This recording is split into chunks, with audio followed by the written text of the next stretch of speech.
What's up, guys? Welcome back to the Alpha Girl Confidence Podcast. This is episode 236. So it's been about a week and a half since the World Cup ended. So sad that it's over, but we got some other fun stuff coming up here. But amazing World Cup. Sucked that it was in the middle of the night most of the time, but luckily I was able to catch the replays in the morning. I did not sacrifice my sleep for it. I tried once and didn't work out so well. But in today's episode, I want to go through some of the biggest lessons and takeaways that I learned from the World Cup that I think are going to be really beneficial for you as an athlete. So after the World Cup, I knew I was going to do this episode like all throughout the World Cup. So I was kind of like taking notes. And then after it was done, a week and a half ago, I sat down and really, drew out a couple things that I think will be the most beneficial for you, regardless of your sport. Like this isn't just soccer. Like obviously the World Cup, yes, is soccer, but the takeaways and lessons that I'm going to share on this podcast are going to be relevant for any sport. And you can take some of these and use them in your life as well. Okay. So let's get into it. All right. So the number one lesson takeaway that I got, and these are in no particular order, but the World Cup and just tournaments in general, they're won in moments. So they're not won in just like one big moment. They're broken down and they're won in all of the little moments. And I got this takeaway from Lindsey Horan. I was listening to one of her episodes or one of her interviews, and she said that like we didn't win like all those little moments. Like we had good moments, but we didn't win all of the little moments. And this kind of reminds me of when I was playing club soccer. My coach at the time, Joe, she would tell us that like, okay, the tournament is like war, right? But each game is like its own little battle. And so in order to win the war, you have to win the battles, right? And so think of when you're playing in tournaments that you have coming up. I don't want you to think about the end goal. Like obviously that you have that end goal in mind, but you're focused on the process. You're focused on winning those little moments. And the reality is the US didn't win those moments. Like Spain won those moments. England almost won all of their moments, right? So it's not won in just one big thing. It's about the little moments. It's about the process. It's about taking apart the whole tournament, breaking it down into individual games, and then even think about in games, right? Like the game you could say is like the battle, but then there's different moves and tactics, and there's moments that need to be won within the game, within the half, within the quarter.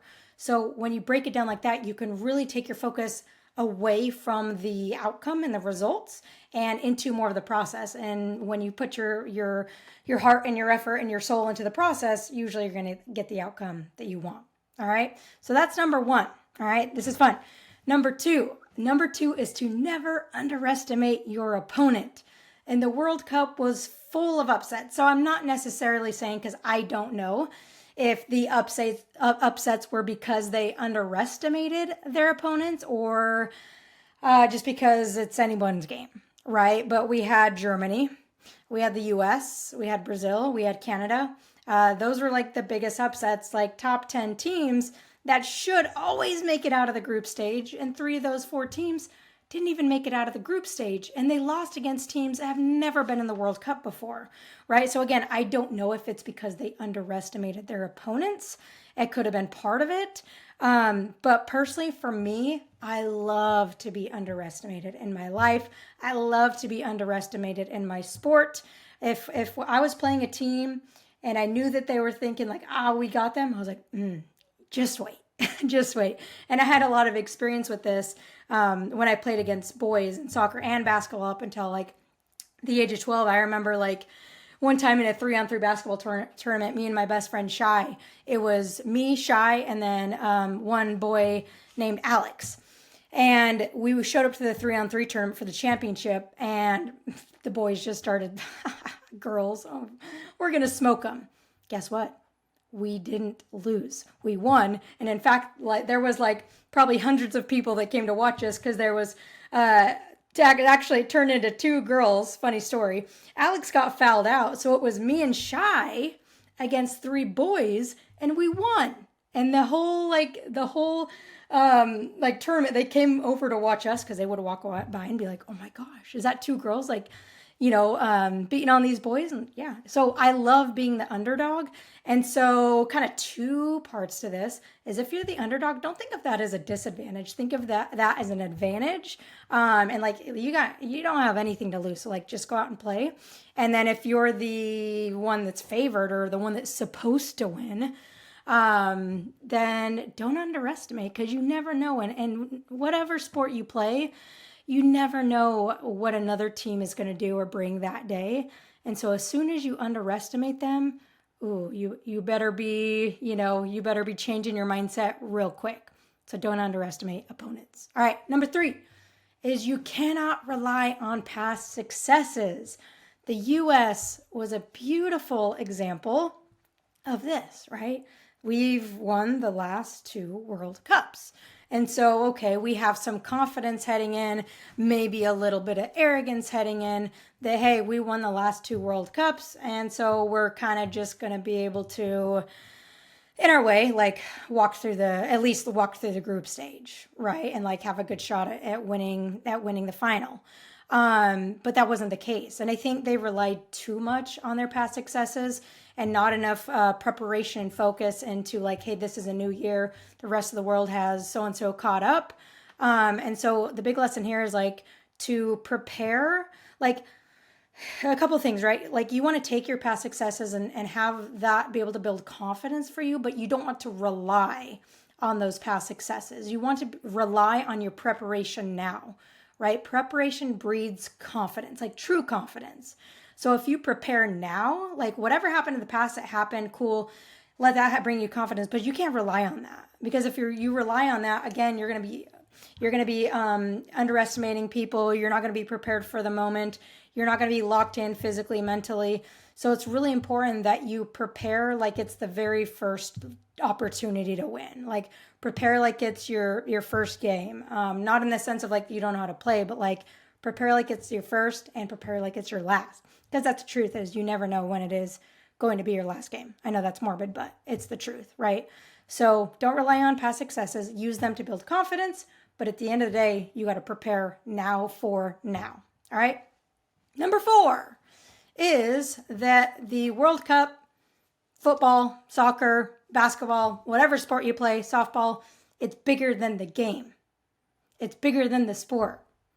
Australia and New Zealand, like their goal, listening to interviews, like Australia's, it got to the point where their goal is to win the whole thing, and they got very close, right? But New Zealand's, it was like they wanted to inspire a nation. They wanted to be role models for girls, and both of those teams did that.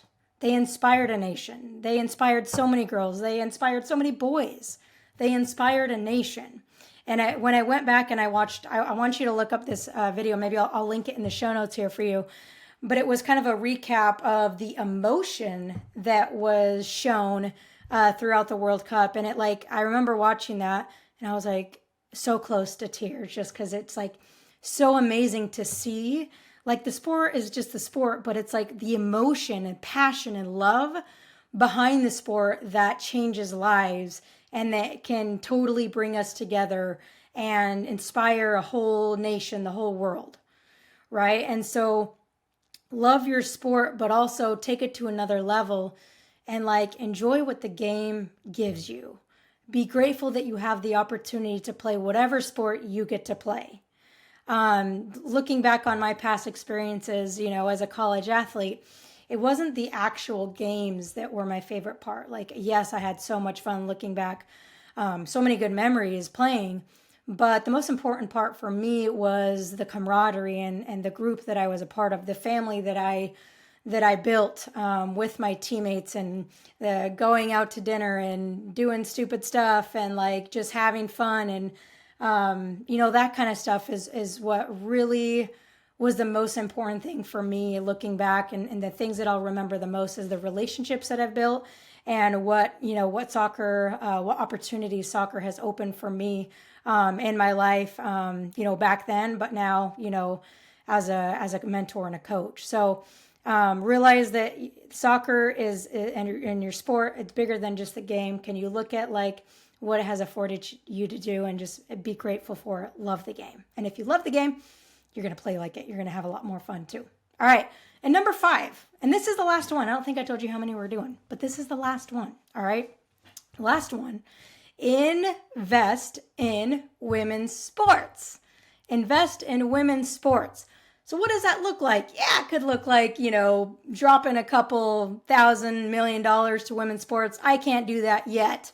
But for me, it looks like, watching it, talking about it, empowering you, the listener, to grow the women's game, like to put my gifts and my talents and my heart into women's sports. That's my way of investing, and also watching, right? So like if you're a girl athlete, watch women's sports. Like if you don't, and for me, it's kind of crazy actually. So I played college soccer. I actually don't even love watching soccer that much unless it's like the World Cup. I would much rather watch, not much rather, but depending on the day, I love watching basketball.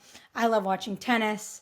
And those are kind of my favorite like women's sports to watch, and soccer, those 3, and softball. I love watching softball too. So like find the sports that you like to watch. It doesn't have to be the one that you play necessarily, and watch them. Like have some parties around them, like build a community around them, right? And if you're a parent listening, like it's not just about getting your girls on board to, invest in women's sports. It's like if you have sons, can you also get them on board to respect and love women's sports as well? So find your way that you can invest in women's sports, whether that's watching, whether it's giving back, whether it's dropping some dollars, anything like that, all right?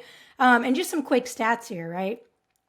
So England and Spain on Sunday, which was the final, it was watched by 12 million viewers on BBC. That's pretty cool. 12 million viewers. Very cool.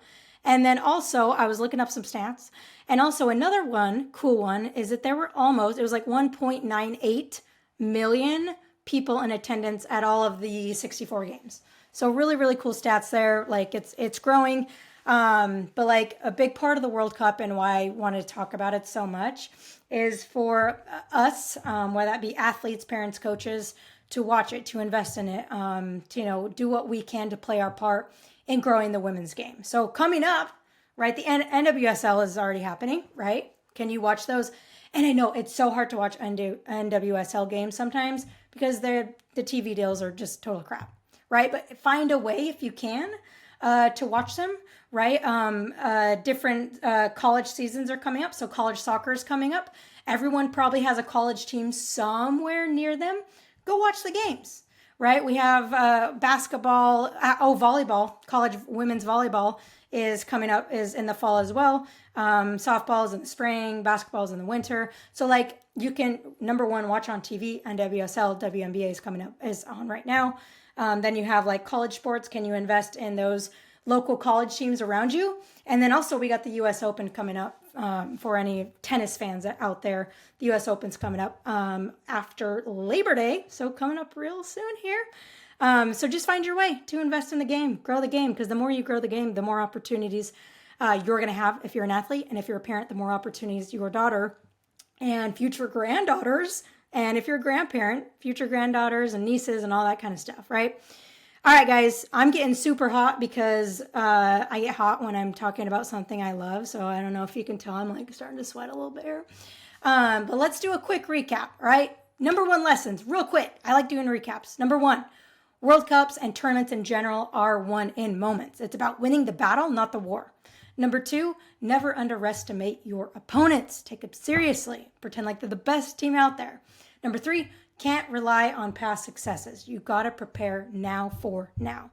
Number 4, World Cup and sports is bigger than football. World Cup and sports is bigger than sports, right? Like find the passion, find the emotion. What's your why for why you play? And number 5, invest in women's sports. All right, I hope you enjoyed this episode. If you couldn't tell, I had a really fun time recording this and kind of like brainstorming and coming up with things. So I hope this was helpful for you. If you enjoyed this, would you please share it with a teammate, share it with a friend? Let's invest in each other, and it also helps me to grow the show. And when I can grow the show, I can help more girls. So I appreciate your support. Thank you so much for listening. I will catch you on next week's episode. Have a great week.